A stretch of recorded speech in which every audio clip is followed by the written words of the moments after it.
청와대가 노동절인 지난 1일 코로나 이후의 삶을 준비하겠다며 전 국민 고용보험을 거론했습니다.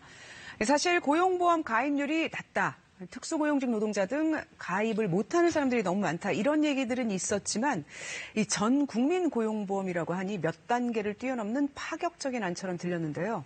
어떤 것으로 이해를 해야 할지, 어떤 쟁점들이 있는지 짚어보겠습니다. 전 한국노동연구원장, 최영기 한림대 경영학부 개공교수 나오셨습니다. 자, 이거 어떤 개념으로 이해를 해야 될까요? 전 국민 고용보험. 그러니까 의료보험에 빗대가지고 전 국민한테 다 보장을 해주자, 이런 취지였던 것 같아요. 네. 근데 뭐 짐작을 하시겠지만 초등학생의 고용보험이 필요 없을 거고요. 예. 공무원, 군인 필요 없을 거고요.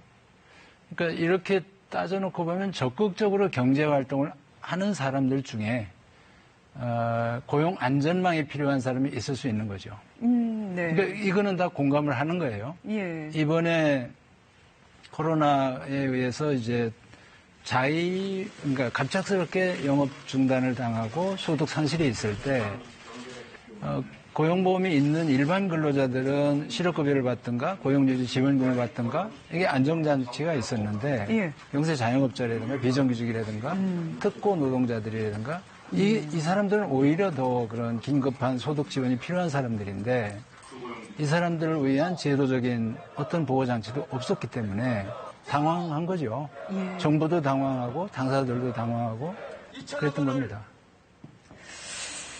자, 지금 이제 대표적으로 언급을 해주셨어요. 영세 자영업자, 비정규직, 그리고 이제 특수고용직 노동자들.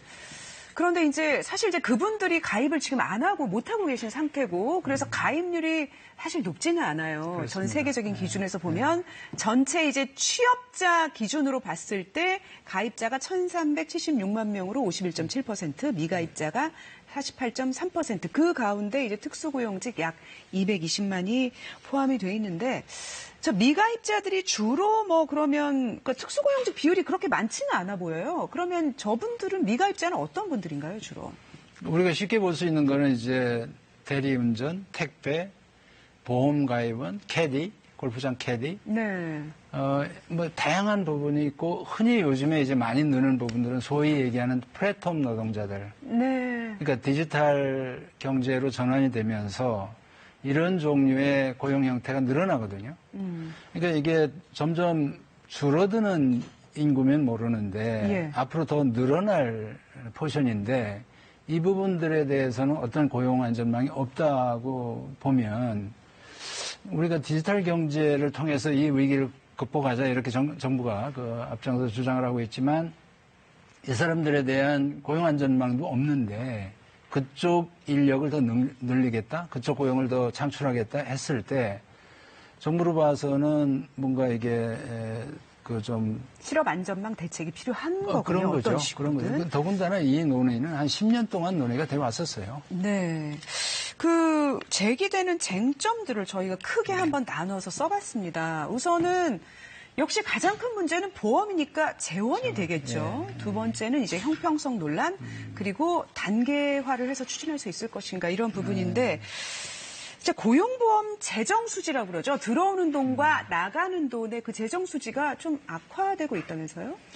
그러니까 작년에 특히 이제 좀 연간 기준으로 보면 적자가 많았어요. 그 네. 고용보험 도입한 이후에 최고의 적자가 나서 한 2조 정도 났죠. 그리고 예. 2018년도도 실업이 많이 늘어가지고 1조 가까운 적자가 났는데 이거는 너무 그렇게 당황할 필요는 없다. 정상적인 거라면 고용 사정이 안 좋을 때 예. 실업급여가 많이 나가고 그거로 소비도 하고 경기를 활성화해서 오히려 경제 전체를 안정화시키는 그런 효과가 있습니다. 고용 사정이 좋으면 보험료 수입이 늘어날 거고 고용보험 재정은 흑자로 전환이 되겠죠. 네. 그래서 지금 작년, 재작년에 적자가 한 3조 정도 나니까 더군다나 금년 사정을 감안해 보면 이건 뭐 보지 않아도 뻔하지 않겠어요? 적자가 대폭 늘어나겠죠. 그리고 이제 재원 부분에서 만약에 이제 말씀하신 그런 분들, 이제 뭐 그 특수고용직 노동자라든지 자영업자라든지 플랫폼 노동자 분들이 이제 가입을 한다면은 재정이 더 악화될 수 있다 이런 논란이 제기가 되던데요. 이게 정상적으로 보면 그 특수고용 노동자들이 가입할 때 자기 소득에 비례해서 보험료를 내야 되는 거죠. 예. 그러면 자기 보험료를 내고 자기가 나중에 실직했을 때 실업급여를 받기 때문에 그 원리상으로 보면 사실은 특별한 적자가 아닐 텐데 네. 재정의 부담을 안 줄 텐데 이분들이 이제 취약계층들이 많이 들어오다 보면 보험료를 제대로 못 내고 그리고 나중에 혜택은 다 받고 이런 걸 우려하는 거거든요. 예. 이거에 대한 보완으로는 이제 정부가 재정으로 좀 얹어주는 수가 있어요. 이런 예. 제도들이 외국에도 많이 있습니다. 네. 우리나라도 지금 10인 미만 영세 사업장 근로자한테는 고용보험 지원을 많이 해주고 있습니다, 사실은. 예. 그러니까 그런 방식의 어떤 결합?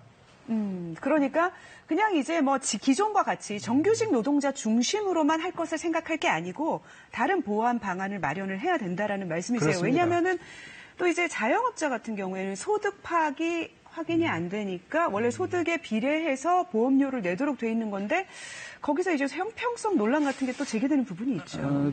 그것도 굉장히 예민한 문제인데요. 네. 그 지금 같은 방식으로, 지금 같은 보험료 산정 방식으로는 그 문제가 있을 거예요. 예. 근데 만약에 자영업자들을 적극적으로 보험에 가입을 시킨다면 보험료 부과 방식을 바꿔야 될 겁니다. 그러니까 노동자들은 자기 봉급이 다 드러나니까 투명한데 네. 자영업자들은 불투명하잖아요. 예. 근데 국세청, 세무당국은 그 사람들의 소득 자료를 비교적 상세하게 파악을 합니다. 예. 그러니까 사업소득 파악 기준에 따라서 국세청에서 이걸 징수를 한다면 그런 형평성 문제라든가 투명성 문제라든가 이런 문제를 상당 부분 해결할 수가 있죠. 그러니까 사실 이제 맨 마지막 쟁점이 단계화였는데 지금 말씀하신 것도 단계적 추진이에요. 그렇게 그렇습니다. 특수고용직부터 시작해서 가장 절실한 분들부터 국가 재정을 투여하면서 좀 장기적으로 좀 생각을 장기적인 과제였네요. 그렇죠? 네. 그렇죠. 그러니까 방향을 얘기한 거라고 저는 봅니다. 그러니까 궁극적으로 고용안전망의 사각지대가 너무 크니